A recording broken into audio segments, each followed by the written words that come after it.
Welcome everybody to another episode of SPOCK of the Week, where this episode we are going to talk about the captain himself, Captain James T. Kirk. You can see him right behind me right now. We're going to go through what we think is the best elements of Kirk, the good, the bad, the ugly, and yes, Gregor, we will be talking about the Kelvin Timeline Trek as well. Just... You're looking forward to that one, I can tell.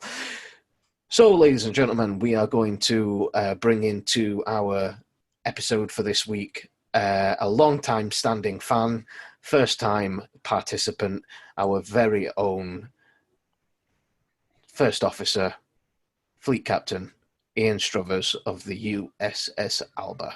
Let's bring him in and we'll get right to it.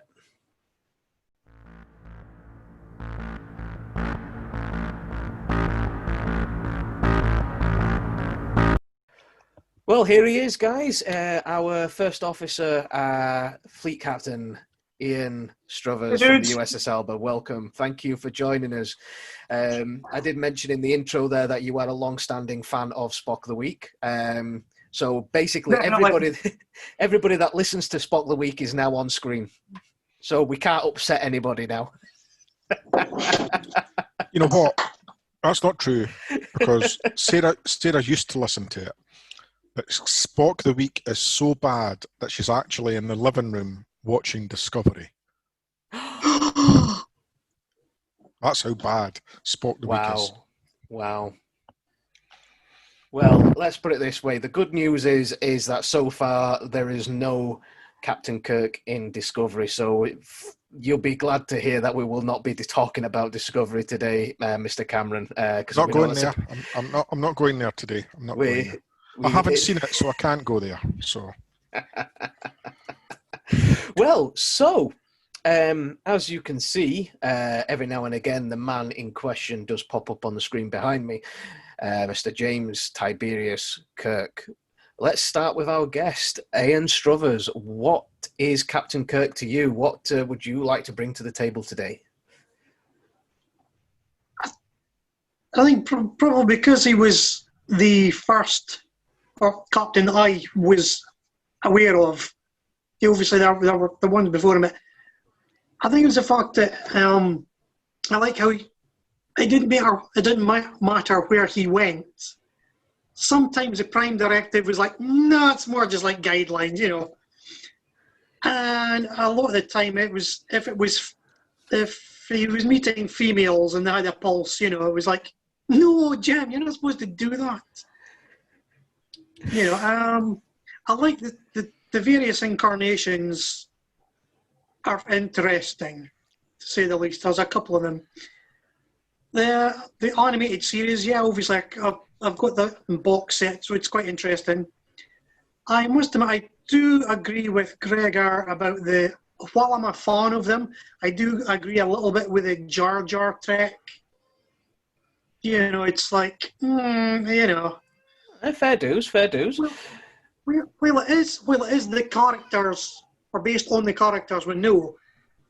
They're not exactly the same. Yeah, I mean, to me, I think his first officer and his chief medical officer, yeah, they are quite close to it. The actual Kirk himself, no, he's Jar Jar Kirk is just not a patch on the original series Kirk. So you don't think that Chris Pine's portrayal of Kirk is... I mean, do you think it's it's not quite the same as the original, like you mentioned the other ones are, but that aside, if you look at it as a performance of Kirk, do you think he did a good job of it? Frozen. Yeah, we lost you there for a second. It could. Yeah, it's just connected to, yeah. I'm actually, obviously, as you can probably see in the background, I'm in the kitchen, so that way the wife can watch the TV in peace. I do actually. We should also probably mention, sorry Ian, we should probably also mention that Ian is transmitting from Aberdeen.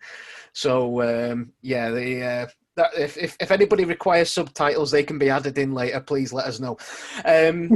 Yes, Chris Pine's performance as Captain Kirk, go. Yeah, I do like his portrayal of Kirk. He brings something slightly different to the table. But, it's he got not quite a smugness, but he's not.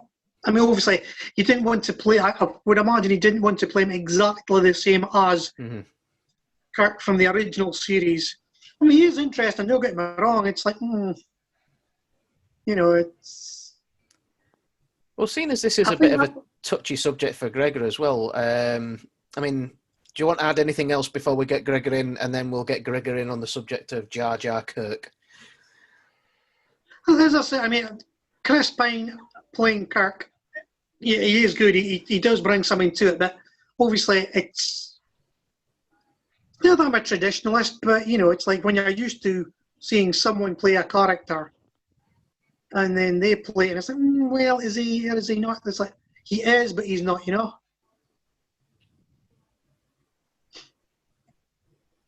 So I can say it really. Are you wanting me? You want me to come in now? Yes. Okay, come on, right, you know how this works. Come on. Okay, how long have we got? I mean, what's my time limit here? First of all, no, I'm somewhat in agreement with Ian. I think there's a difference, a dichotomy in the portrayal. And I'm not referencing Chris Pine's portrayal in this. I'm referencing the character and how he was written in the Jar Jar Trek, and how Kirk was up to and before JJ got involved. I think original series Kirk sometimes gets a little bit misconstrued in his actions about the stuff about him being a ladies' man. There's an element of truth in that, but he wasn't Riker. That's for sure.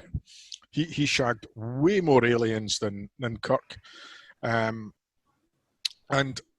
Kirk in the original series was a much more thoughtful captain. His actions were much more thoughtful. He would listen to Kirk. He would listen to McCoy. He would listen to Spock, and then he would make his decision. He would find the middle ground, and he'd come up with a solution. Whether it was in A Taste of Armageddon or other episodes from the original series. And as for being a ladies' man, I mean, he sacrificed Edith Keeler for the greater good. That was always Kirk's character in the original series. It was always the greater good. And in terms of the types of decisions that he makes, I think a great example of Kirk making a fantastic decision, using his intelligence, using his experience, as he was now hugely experienced by the time we got to this, in the Wrath of Khan, where he used the prefix code to get the Reliant to lower the shields. Really clever. Really clever, really thoughtful, really insightful, really experienced. And then we get to Jar Jar Trek, and I think I said in a previous episode, there's nothing wrong with Chris Pine's portrayal of the idiosyncrasies, the mannerisms, the body language. That's all there. It's the way the character that's been written. He runs around. He's got no regard for the crew. He makes rash decisions. And that is not the Kirk that we got up until that point. Now, some may argue that it is still young Kirk. And there may be some merit in that. I'll acknowledge there may be some merit in that, but it's certainly not the Kirk. We've not really seen him developing in the Jar Jar Trek, but that's what I think. I think there's lots and lots and lots to talk about Kirk between the 79 episodes and the 6.5 films if you count Generations that we got. That's just way superior to anything that we got in the free. Do you count Generations? Well, we've covered Generations previously. You know my thoughts on it. I don't think that we needed the Kirk in it, but that's a separate argument. We're here to talk about Kirk, the character, not whether he should have been in Generations or not. Well, I mean, the first proper introduction I got to Captain Kirk was the films. I mean, prior to that, I always knew who he was because, let's be honest with you, Star Trek was such a pop culture phenomenon that there's not a single person on Earth that probably wouldn't have heard of Kirk and Scotty, and the famously misquoted "Beam me up, Scotty," all that sort of thing, So I knew the stereotype. I knew the stereotypical Kirk that everybody in pop culture sort of had this image, and like you said, a misrepresented image of who he was. Personally, I really enjoyed watching the movies because I got to see a more mature Kirk, an older Kirk. So from my point of view as a young child watching, obviously retrospectively because they came out long before, before I was old enough to know what was going off. But looking at that, it was almost like, and it was like somebody you would look up to as a child as a respectful figure, like a father, an uncle, or somebody in the family that was. And I really enjoyed that. My particular favourite is the voyage home. Remember where we parked, all that sort of thing. It's. That is just. I love that one because Kirk's character. It's a good example of seeing Kirk's character as a fish out of water. Not just Kirk. Obviously, Spock and Uhura and Chekhov as well, which, again, different. We'll get onto him eventually, but that is the second most favourite quote I like from that film. But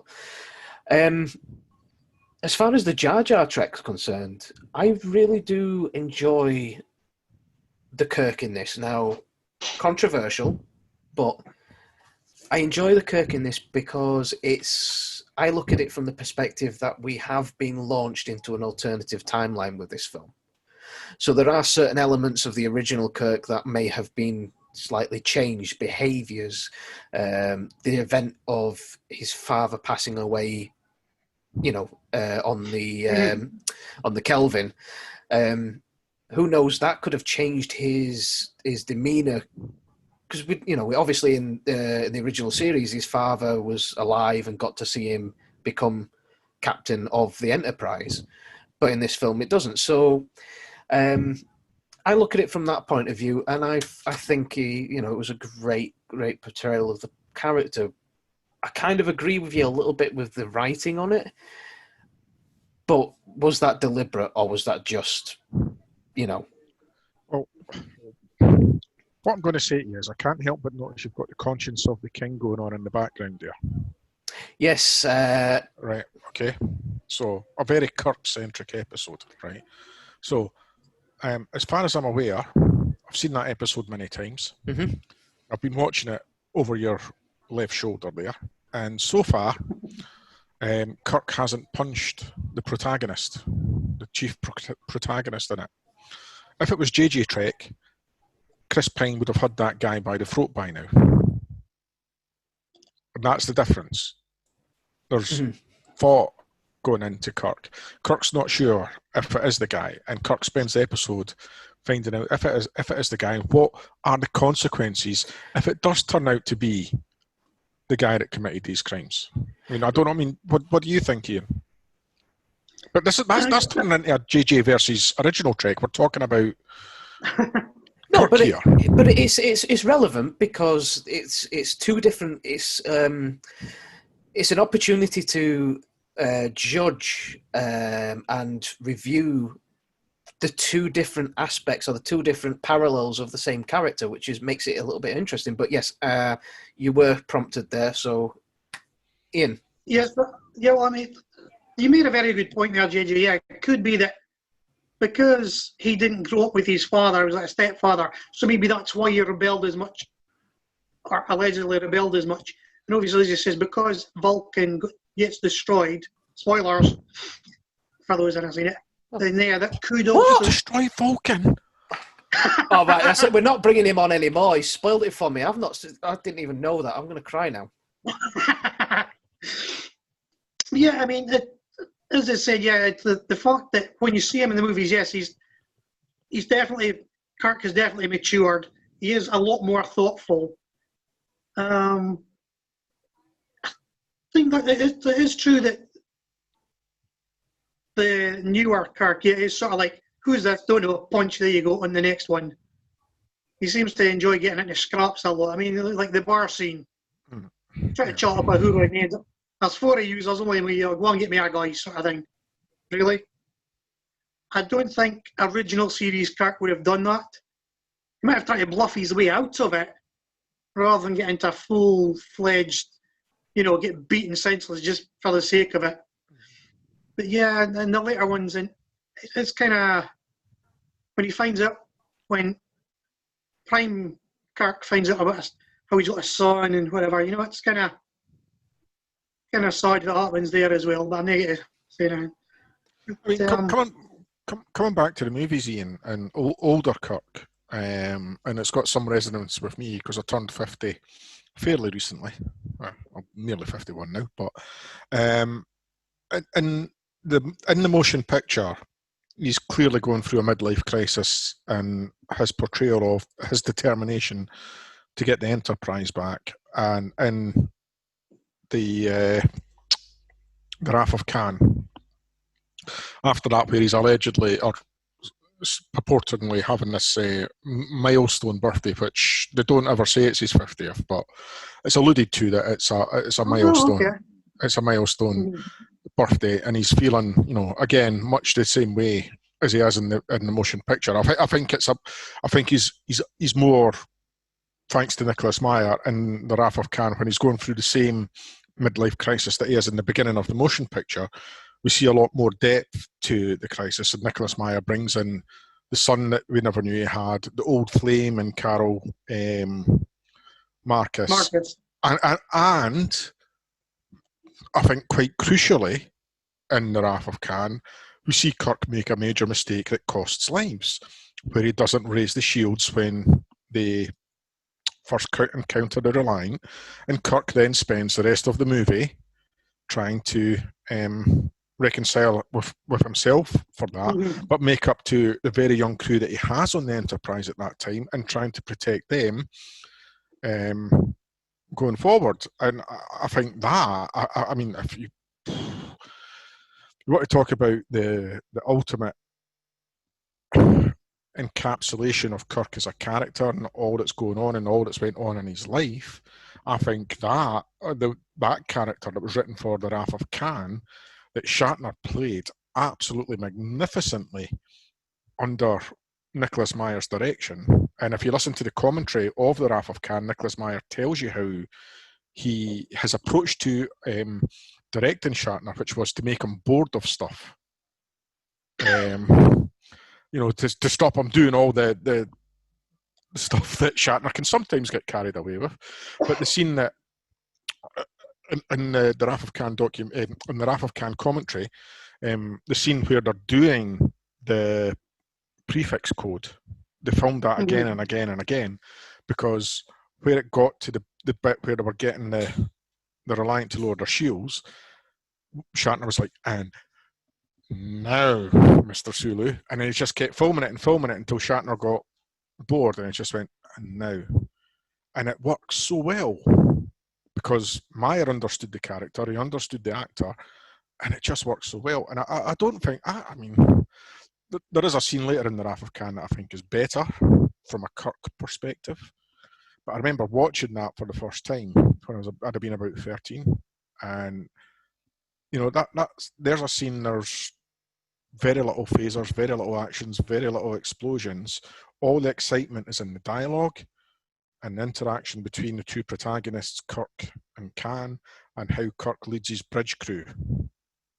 That's great stuff. That was great stuff. I think we'd probably be more inclined to follow Prime Kirk rather than New Kirk. But it'll be interesting to see if they do more with the new Kirk, if he's allowed to mature as a character.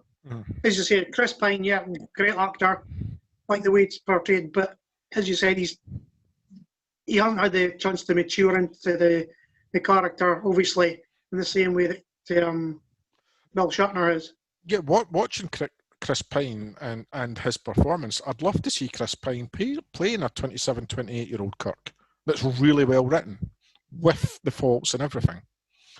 It's the cartoon element of the faults that they put into the Chris Pine Kirk, the constantly fighting and the punching and the leaping before you look sort of thing. I just don't think he would be quite as bad as that. He'd be kicked out of Starfleet by now, actually. But that's a whole other thing. We're not here to discuss the merits of JJ Trek versus original Trek. But yeah, I mean, there's so many. I've seen that. There's so many things that we've got 79 episodes and 6 movies. There's a huge. What's he doing? I've got any idea. The screen's went blank. Can you see it now? Can you see it now? All we can see is black. Oh, that's good then. Are we about to enter the Nexus or something? He's going to come back with a lens flare in a moment. Hey, that's going to get put in post-edit, by the way. I just throw them in there so when Gregor watches it back, he's like, yeah. Okay, right. We've got a little bit of lens flare coming off here, but that's natural, you know. It's Oh, that's natural lens flare. We can forgive you that one. Ian, we can give you that one. Right, and let's let someone else speak. I'm getting high blood pressure here talking about this. Oh, wait until you find out what I've got in store for you in a little bit, Mr. Cameron. So, one of the things I've found. I mean, I've always liked watching Star Trek, and as you know, I grew up with the Next Generation and Voyager and stuff like that. I've not really watched a lot of the original series, but I have seen all the films, so I do have some idea of Kirk. But I've always been aware of the grandeur and the gravitas that the character brings to Star Trek.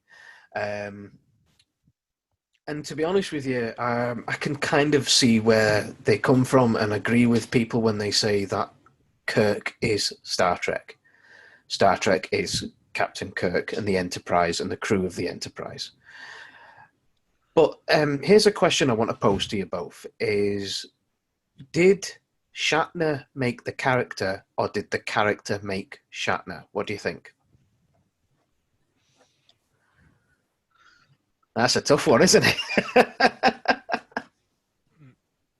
well, I'd probably say a bit of both, because obviously, Will Shatner was an actor in his own right, doing little bit part. He was in other things, but obviously, I think the character of Kirk was what has made him internationally famous. Now, he might have got in other parts that made him internationally famous. I mean, obviously, you've got other things that he's done, like TJ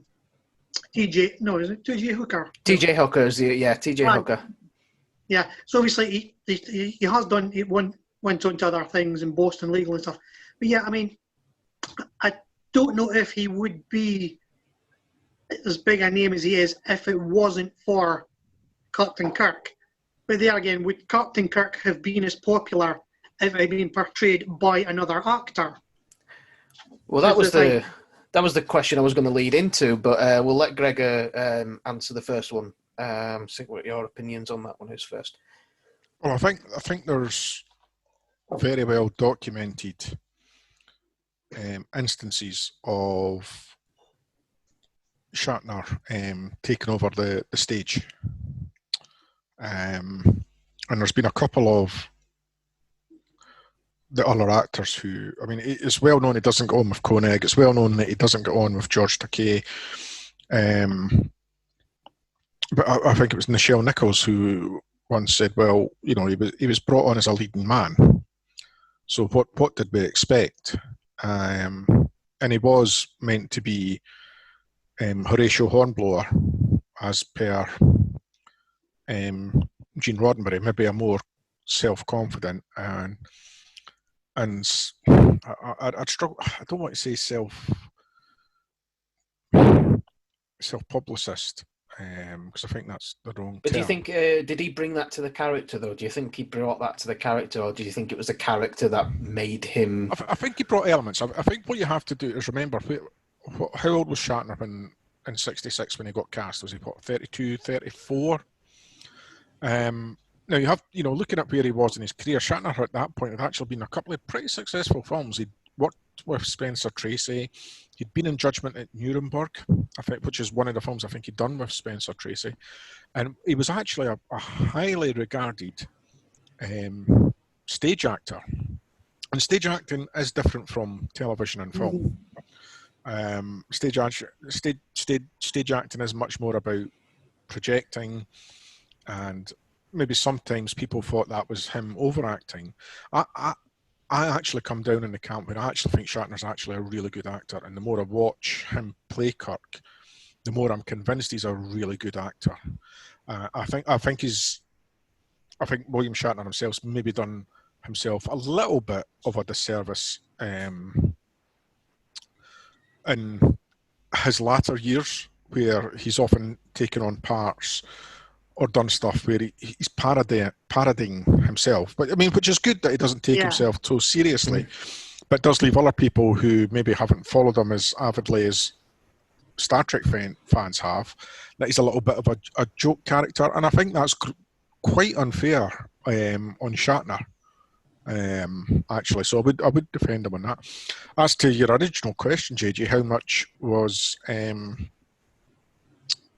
of Shatner went into Kirk? I suspect quite a bit. I think at the time when Roddenberry cast him, he did cast him with all that self-confidence that clearly you could see in Shatner. I mean, he was a very good-looking guy. He looked after himself.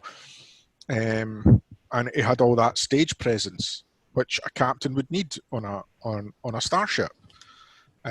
So I think, but certainly I don't think he brought quite the artistic content to Star Trek that Leonard Nimoy did. I think Leonard Nimoy made more of an artistic contribution. Well, you just got to look. He was one of Star Trek, but he was brought over from the original pilot, wasn't he? So yeah. So I certainly think that Shatner did bring a lot of stuff to Kirk that he was allowed to. I don't think he got it all. I mean, there's quite a lot of stuff in the motion picture that Shatner contributed to that. So, yeah, I think it's impossible to say that he was just an actor and just read his lines without actually being involved in how that character developed and having a say. Because, like I say, I know how that character would think. I know you get some characters in some films and some TV programs where the actor that plays them doesn't get known for anything else other than the character they play, or sometimes they are relatively unknown until such point at which they play the character. And like you say, Shatner had already had an established career before this, but probably apart from the films you just mentioned, didn't have, like you said, Ian, an international following as big as what he ended up with Star Trek. Personally, I think I agree with Gregor. I mean, I think it's and this leads me on to the question I'm about to ask. He is Kirk for me, right? And as much as I love Chris Pine's portrayal of Captain Kirk is William Shatner. William Shatner is Captain Kirk. Would it? I mean, I know we've got some Regency bias to get out of the way, and we've got a lot of episodes and movies to try and push out of our minds for this question. But would the character of Kirk? Now we know about the different characters. Obviously, you had Captain Decker, and you had Captain Pike, stuff like that. You had all these other captains, but the character of Kirk, would it?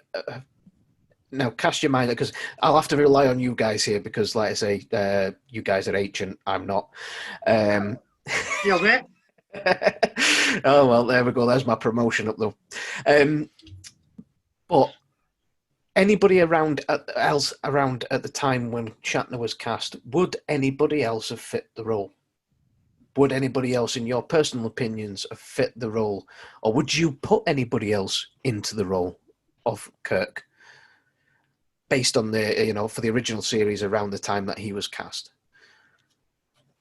Well, I've got one name who That surprises me. I was expecting to drag this out, but go for it. Who was around at that time, but would have been far too big a star to take a role in a TV show. I know things are different now and people go from TV to film because of Netflix and the budgets and TV and stuff like that now. It's a completely different world these days for that. The guy I think that who could have done it would have been Steve McQueen. What do you think, Ian? What's a good one? Yeah, Steve McQueen. One I actually know. Well, there was actually quite a lot in my brain as to anyone I could think of. As you says, yeah. To me, I agree with you, JJ. Shatner is Kirk is Shatner, irrespective, you know. But yeah, Steve McQueen, that's a good one. I was trying to think. I don't know if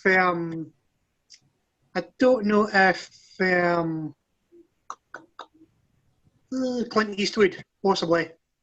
If he was around at the time, he might have been a bit young. He was on the way up at that point, wasn't he? So it could have been something that he would have considered. Oh, no, that is an interesting one. Clint Eastwood is... Because I mean, I'm a massive fan of westerns and stuff, but I've always been a fan of likes of those guys as well. So I was just trying to think of anyone, but yeah. Just tell me one thing. Are you feeling lucky? Well, did I fire? Do you? Did I fire 5 phasers or 6?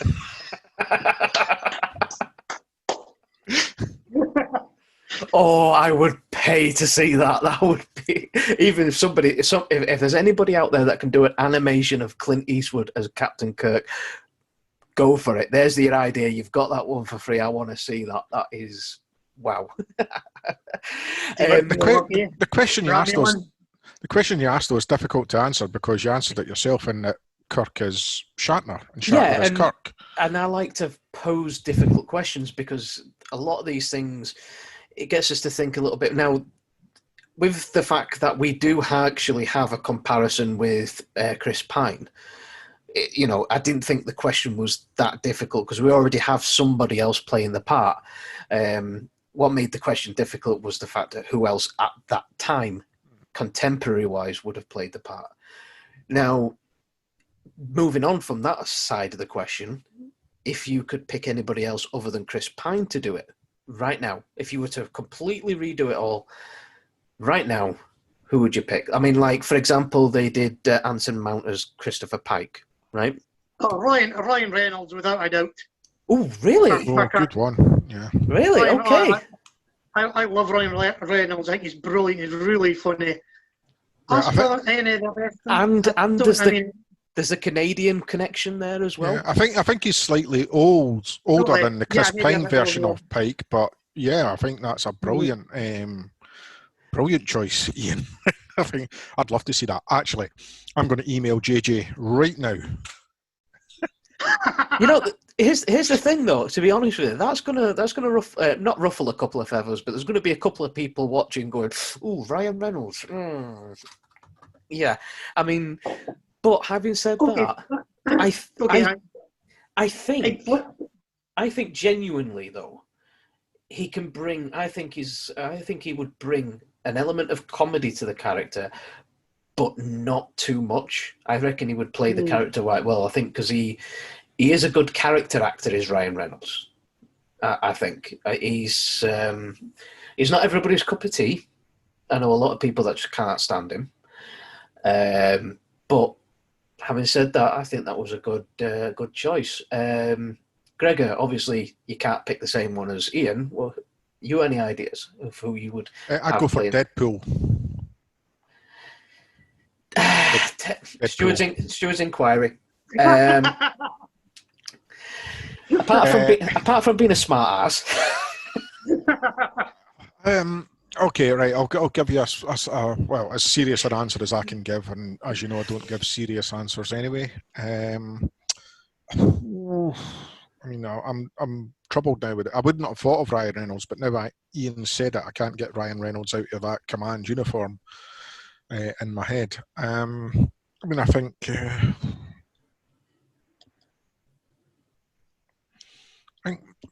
maybe Chris Evans, actually. I'm out. I think Chris Evans, having watched him as Captain America, he would do a lot of the self-righteous Federation stuff really well. Well, technically, yeah, I think, yeah, okay. I can see Chris Evans doing that. Yeah, I can see that. I see that. This is the thing. This is.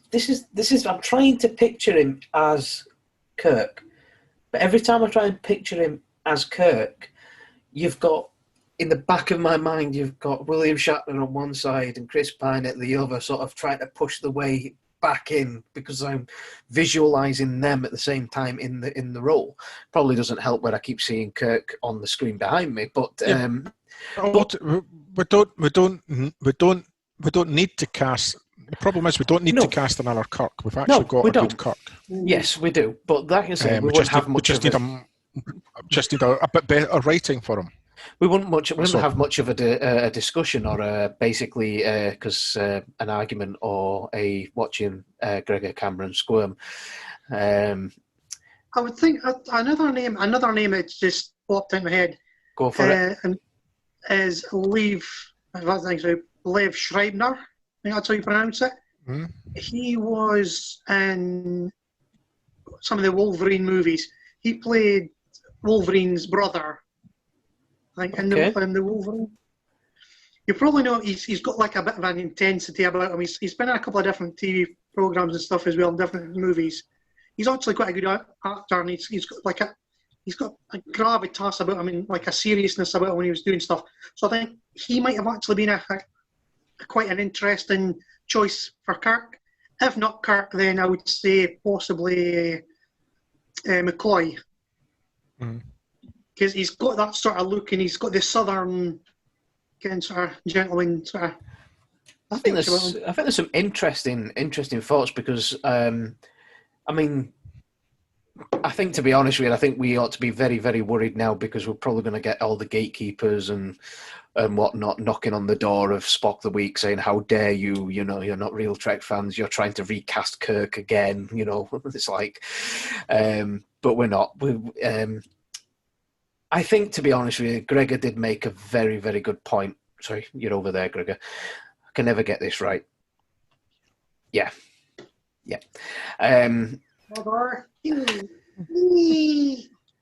If you're just tuning in now, we're doing the sign language version of Spock the Week. If there are any children watching, look away now.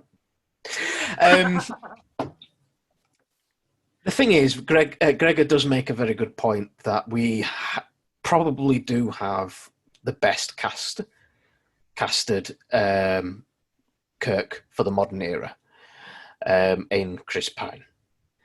I like the fact that in the films that another sort of Avengers crossover, Chris Hemsworth plays his dad.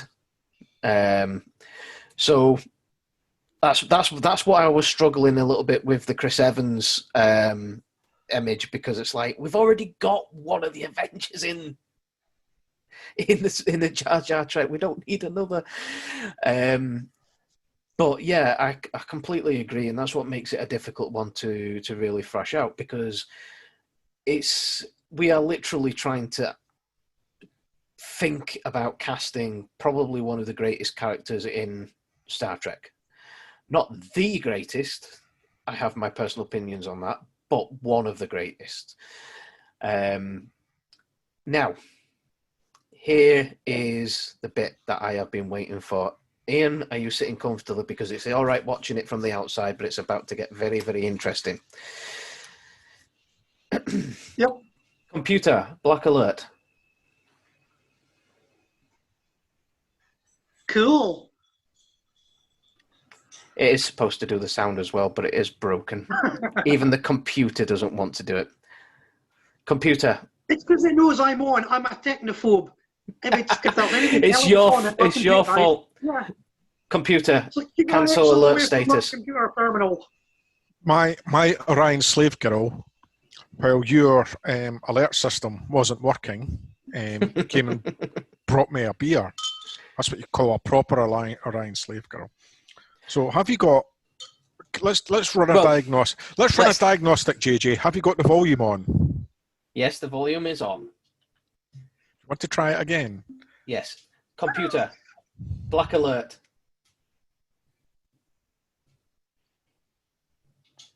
As Crichton would say, are you absolutely sure, sir? So we've got. So Ian, listen. We've got Montgomery Scott. We've got Miles O'Brien. We've got B'Elanna Torres. And we've got JJ. Who do you want as the engineer in your starship?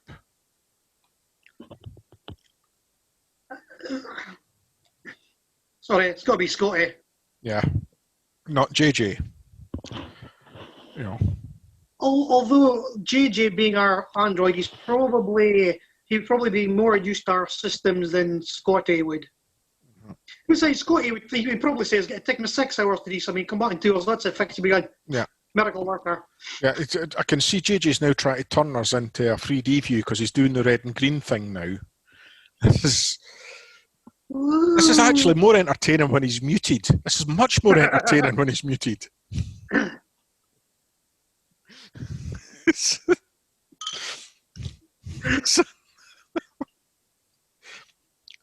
So my Ryan slave girl didn't pour my beer. I have to pour my own beer. So it's not that great. I might trade her in. So, yeah, for those that don't know, that was meant to... JJ's Alexa was meant to go black alert when he said black alert, as in Discovery. Because he thinks that winds me up when it does anything to do with Discovery. Because he's still got his finger over the camera. He's back. I'm back, JJ, always forgiving. I was only joking when I said I'd prefer Scotty. It's what it is. JJ, your room now looks like you're actually in the episode Balance of Terror that's going on behind you. It's good, isn't it? It's good, isn't it? Should we edit that bit out? No, we won't. We'll leave it. We'll put that in for the outtakes. So can we, since we're meant to be talking about Kirk, right? Yes, go for it. Can we talk about Star Trek 6, please? I'd like to talk about Star Trek 6 and Kirk's journey in Star Trek 6. Go on then. Go. So we've got a Kirk at the beginning who's coming towards it, as they all are in Star Trek 6. He's coming towards the end of his career. And his buddy Spock has volunteered him for a mission to escort the Klingons to a peace treaty. And he doesn't trust the Klingons, and he never will. He can never forgive them for the death of his son. So he's prejudiced, he's untrusting, and he's bitter. And he's angry at Spock as well for putting him in that position. And then we see a Kirk in that film who, as the plot unfolds and the Klingon Chancellor is assassinated under his watch, effectively, he has to deal with the fallout of that. He, in essence, takes the fall, is prepared to go to jail for the rest of his life, face possible execution, certainly goes to trial for it, all for the greater good. We know he escapes, and then he foils the plot, and then at the end of the film he actually reconciles his prejudice and his bitterness and his falling out with Spock, and reflects on his own misgivings. And isn't that the journey that every great character should take? Yeah. Totally agree. Totally. And it does punch people. It does do a bit of a Chris Pine, but that's in jail when provoked. He kicks the guy in the knees. No, it's not his knees. It wasn't his knees. Oh. Some people pay good money for that, you know. What you do on the weekends, Gregor, is completely up to you. Cheers. Well, Romulan ale. Romulan ale. Isn't that illegal? benefits of being 2 quadrants away from Starfleet headquarters. Advantages. So, apart from, like I say, some edited out bits which will be in the outtakes.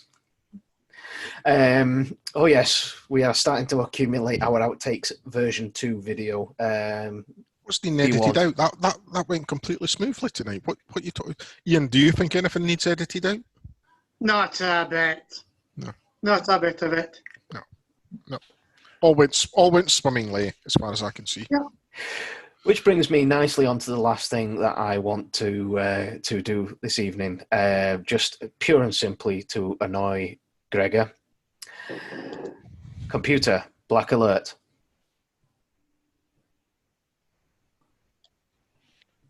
I'm so annoyed. I'm really annoyed here. I'm sorry, sir. We cannot do that. I cannot find the black light bulb. Oh, that's the second time that it's not bloody worked. Alexa is pissing me off right now. It was supposed to be the inaugural launch of Computer Black Alert, but it hasn't done it, even the second time when I'm shouting at it. Computer! Have you... Listen, I think I know what's wrong. Black Alert. The curse of the Exo strikes the gadgets again. Oh, he's... Black alert. Black alert. JJ, what did you do there? Did you change the mushrooms? Is that it? You changed...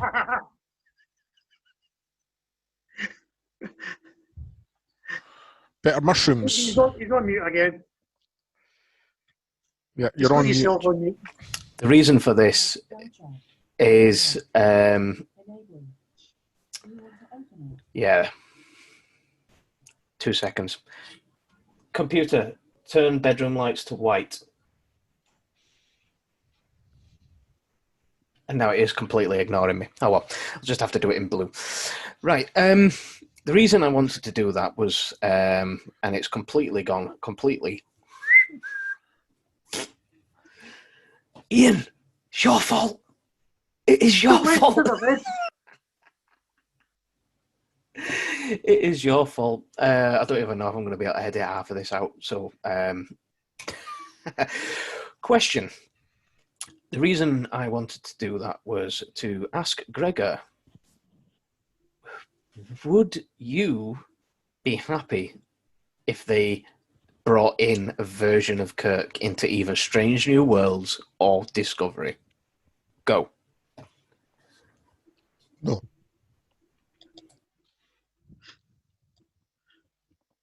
That's my answer. No. No. No. No. Ian, same question. Well, as I don't actually have the capability of watching them yet, unless they're on DVD, I would have to say no as well. The thing, the one question I've got is, how old is Pike in this compared to some of the movies, etc.? Because I think it was Kirk was. Oh, that is a good question. I think they've got Because I mean, what I was aware of. To be fair, Ian, I think Pike and Discovery Season 2, they've got about the right age. Okay, right, okay. I think they've got him sort of late 30s, early 40s. So he's an experienced captain by now. And he's about the right age, I would say. Because Kirk, bear in mind, Kirk in the original series was meant to be the youngest Starfleet captain in the original series. He was, a young whippersnapper. He was meant to be very young. But they've got, I think, at least age-wise, they've got Pike at the right age in Discovery. Yeah, because I'm aware that there's supposed to be a version of Spock in some of them as well. Boy band Spock. Huh? Got a boy band Spock. Boy band Spock with the hair over here and the hipster beard and yeah. And he's going to burst into a Westlife song at any minute. Oh dear. Fuck's sake. We would like to apologise to our regular listener. That's why That's why I love watching the Spoke the Week with you guys, because you say what you mean what you say, and it's exactly what I do. You know. Oh, we're going to have to get you back Yeah, on again, Ian, on. because... Nah, leave it all in. Leave it On all JJ, in. be professional now. When have I ever been professional on this thing? That's why we haven't got any watchers, listeners, viewers, and... Well, we've got Ian. The other day, everybody watching myself, oh, did I look as that? Did I really look that bad? Could I shave? And I've got my Alba top on. Oh, shameless plug. I was actually, I was going to put on my one of my uniform tops, but a Captain Kirk one. Unfortunately, it's from the Jar Jar Trek. Like, no, I don't have it on anybody. Oh, mate, we should have done. I was going to do exactly the same thing, just to work. Don't have a problem with the uniforms. It's the one with all the little deltas all over us. Okay. It's the words in the story guys, I have a problem with. We have definitely been launched into a quadrant we have no knowledge of, and our warp core has definitely gone critical. So on that note, it's that time of the show where those that are lucky enough or unlucky enough to still be watching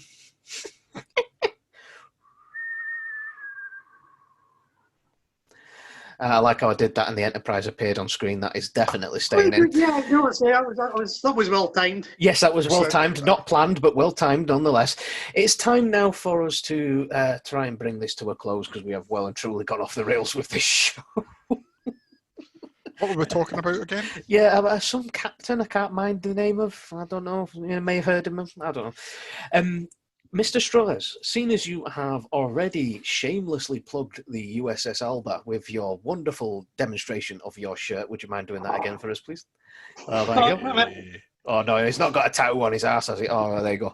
I'm too sexy for the shirt. Well,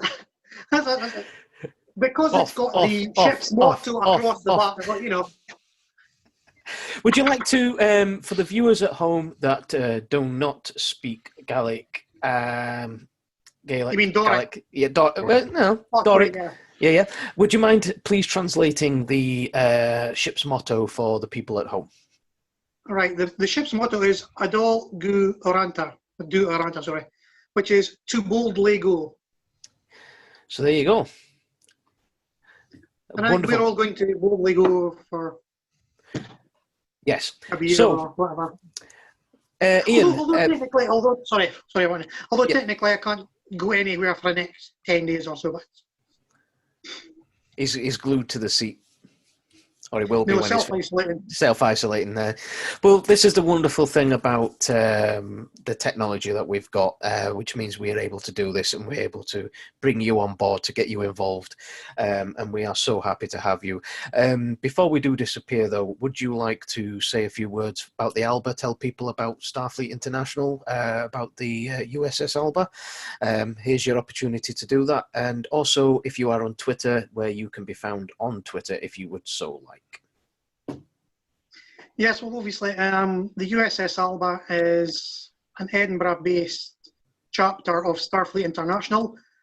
While we are a correspondence chapter, hence what we're doing just now because of lockdown, etc., we do have meetups during the year. We've got our anniversary meal, burn supper. We attend different conventions. Main one being Edinburgh Comic Con, which is in April. Starfleet International has been on the go for, I think it's 40, 45 years. Don't exactly remember the exact date. Obviously, we are in the USS Alba, as I said, is based in Edinburgh. We are part of Region 20, which is the UK, Northern Ireland. Scotland, England, Ireland, Wales, Northern Ireland, blah, blah, blah. And as you can tell, when I'm putting this spot, hold on, the brain goes, no, you're on your phone. You're doing well. You're doing well. What do you think, Gregor? He's doing well, isn't it? What do you think? Doing well, yeah. If anybody, good debut appearance, Ian. Good debut appearance. We seem to have a nasty habit of putting our guests on the spot. Don't worry, you're not the first. You won't be the last. But yeah, hopefully we'll be again. Yes, and we'd be more than happy to have you on board anytime you are free to come and join us. We're happy to have as many people on as we can fit on the screen. So, ladies and gentlemen, details of the USS Alba, details of... Oh, yes, congratulations, famous, you're on YouTube. She's all skin and bones. Have you picked your spot on the couch yet?